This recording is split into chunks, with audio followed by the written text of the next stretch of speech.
अस्सलाम वालेकुम। तो कैसे हैं आप सब? उम्मीद करती हूँ कि आप सब ठीक होंगे।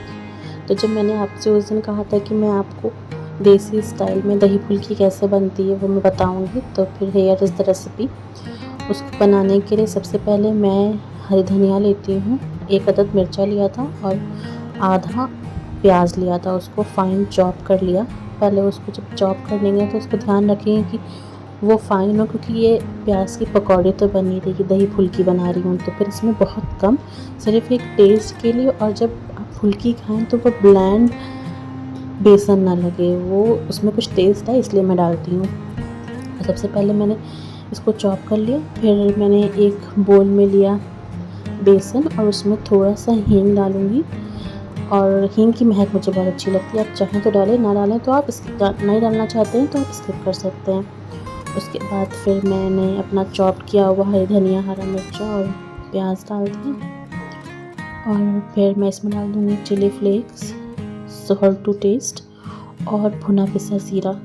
फिर मैं इसको फेंटूँगी बहुत अच्छे से ताकि ये फूले और इसके बीच में एक बॉल टाइप का बेसन का ना हार्ड सा बन जाए। और इसकी फेंटने की सबसे अच्छी स्टाइल मैं ये बताऊँगी जिससे बेसन या दही बड़े फूलते हैं। आप जब भी फेंटिए तो एक ही डायरेक्शन में फेंटिए। देखिए जैसे मैंने इस टाइम फेंट रही हूँ तो सिर्फ एक ही डायरेक्शन में फेंट रही हूँ, फिर जब हाथ रोक रही हूँ तो जिस डायरेक्शन में फेंटना है तो लगातार उसी डायरेक्शन में फेंट रही हूँ। तो इससे आपका बेसन फ्लफ़ी होता है और उसमें एयर इंटैक्ट होती है। और अगर आप उसको क्लॉकवाइज़ एंटी क्लॉकवाइज़ करेंगे तो फिर जो एयर इंटैक्ट होती है वो जब आप दूसरे राउंड में करेंगे तो वो एयर निकल जाएगी। उसके बाद धीरे-धीरे पानी डालेंगे तो उसकी कंसिस्टेंसी भी आपको पता चलती रहेगी फिर।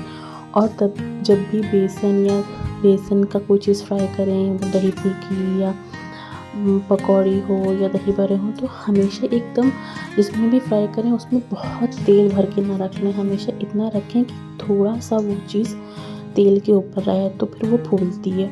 और एक क्वांटिटी के लिए, मतलब एक पकौड़ी के लिए या एक फुल्की के लिए या एक बेसन के लिए हमेशा जगह छोड़ दें, ताकि जब वो फूलेगी तो वो एक्सपैंड होगी, तो उसको तलने का टाइम मिले और अंदर तक की पके, अंदर से कच्ची ना रहेगी। ना हो कि तेल इतना तेज़ हो कि अंदर से वो ऊपर से तल जाए और अंदर से कच्ची रह जाए बेसन। तो हमेशा सिम पे आप फ्राई कीजिए। तो इसी तरीके से मैंने अपनी सारी दही फुल्की देखिए फ्राई करके एक प्लेट में अलग से निकाल ली है। और फिर मैं इसके बाद एक बोल लूँगी और बोल में मैंने डाला है लहसुन और हरी मिर्ची का पेस्ट। और फिर मैं इसमें डालूँगी थोड़ा सा काला नमक। तो काला नमक बहुत टेस्टी लगता है रायते में हो, दही की हर चीज़ में आप अगर काला नमक डालेंगे तो उसका टेस्ट अलग आता है। और लाल पिसा मिर्चा मैंने जस्ट फॉर कलर डाला है और थोड़ा सा सफ़ेद नमक डाला है और भुना पिसा ज़ीरा डाला।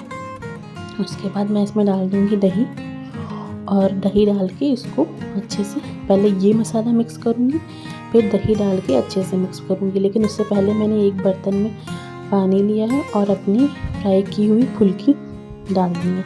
फिर मैं अपना दही में जो मैंने मसाला डाला था उसको विस्क कर लूँगी। और फिर मुझे दही थोड़ा सा गाढ़ा, और देसी स्टाइल में जब दही फुल्की बनती है तो थोड़ी सी वो पतली होता है, उसका पतला होता है उसका दही, तो थोड़ी सी वो पतली दही फुल्की होती है।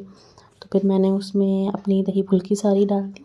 इसके बाद फिर मैं एक जो इसका तड़का होता है ना वो तैयार करूँगी। उसके लिए मैंने लहसुन लिया है जो कि चॉप किया हुआ है, और मैं इस टाइम 2 चीज़ों के लिए बघार बना रही हूँ। तो फिर वो मैंने थोड़ा सा ज़्यादा लहसुन लिया हुआ है, थोड़ा ज़्यादा तेल डालूँगी, क्योंकि मैंने इसके साथ मैं डिनर तैयार कर रही थी, तो फिर साथ ही साथ मुझे दाल भी बघारनी थी और सेम ही चीज़ से बघारनी थी। तो फिर मैंने एक ही साथ दोनों का बघार तैयार कर लिया। और जिस तेल में मैंने फुल्की फ्राई की थी उसी तेल में लहसुन डाला और उसी में मैंने खड़ा ज़ीरा, थोड़ी सी हींग और लाल सूखा मिर्चा 2 अदद तोड़ के डाल दिया। उसके बाद फिर मैं इसका अच्छे से पका लूँगी। जब ये बघार की तरह तैयार हो जाएगा तो मैं अपनी फुल्की के ऊपर डाल दूँगी और 2-3 बार चला दूँगी। ये देखिए मैं दाल भी बीच-बीच में अपनी चेक कर रही हूँ कि ख़राब ना हो जाए, ज़्यादा ना गल जाए या कच्ची ना रह जाए।